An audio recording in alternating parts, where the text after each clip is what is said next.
ତମେ ଯେତେବେଳେ ଝିଅ ସାଙ୍ଗରେ ବାହାଘର କରଉଛ ପୁଅ ଯାଇକିରି ଝିଅ ଘରେ ରହୁଛି କି ତା ଘରେ କାମ ଦାମ କରୁଛି କି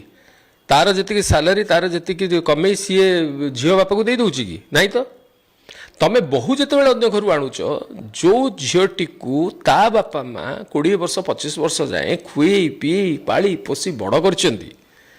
ସେ ଝିଅଟାକୁ ଯେତେବେଳେ ତମ ଘରରୁ ବୋହୁ କରି ଯିଏକି ଜୀବନ ସାରା ତମ ଘରେ ରହିବ ତମ ଘରେ କାମ କରିବ ତମ ଘରେ ଖଟିବ ତମ ଘରକୁ ମୁଣ୍ଡେଇବ କୁଣ୍ଡେଇବ କାକେଇବ କୋଳେଇବ ସେ ଯେତେବେଳେ ତମ ଘରକୁ ଆସେ ତମେ ଓଲଟି ଯୌତୁକ ଦେବା କଥା ଝିଅର ବାପାକୁ ତମେ କମ୍ପେନସେଟ୍ କରିବା କଥା ତାକୁ ଯେ ଆପଣ ଝିଅକୁ ଆମେ ନେଉଛୁ ଆଜ୍ଞା ଆପଣ ଏତେ ପଇସା ଖର୍ଚ୍ଚ କରିଛନ୍ତି ଆମ ବୋହୁ ପ୍ରତି ପଛରେ ଆପଣଙ୍କୁ ଆମେ ଏତିକି ପଇସା ମାତ୍ର ଦେଇପାରିବୁ କହିକି ଝିଅ ପୁଅର ବାପା ବେକରେ ଗାମୁଛା ପକାଇକି ନମସ୍କାର କରିବା କଥା ଝିଅର ବାପାଙ୍କୁ ଇଏ ପ୍ରଥା ହେବାର ଆବଶ୍ୟକତା ଅଛି ବହୁତ ଜାଗାରେ ଆଦିବାସୀମାନଙ୍କ ପରିବାରରେ ଅଛି ମୁଁ ତ ବହୁତ ସମୟରେ ଆଗରୁ ଦେଖିଥିଲି ୱେଷ୍ଟର୍ଣ୍ଣ ଓଡ଼ିଶାରେ ମଧ୍ୟ ସେ ଯୌତୁକ ଫୌତୁକ ଏମାନେ ଏତେ ଦେବା ନେବା ଆଗରୁ ହେଉନଥିଲା ଏବେ ସବୁ ଚେଞ୍ଜେସ୍ ହେଲାଣି କିନ୍ତୁ ଇଏ ତ ପ୍ରଥା ହେବା କଥା ହେଉଥିଲା କ'ଣ ଯେ ଯେଉଁ ଝିଅମାନେ ବାହା ହେଇକି ଆସୁଥିଲେ ତାଙ୍କ ବାପା ମା ଶ୍ରଦ୍ଧାର ସହିତ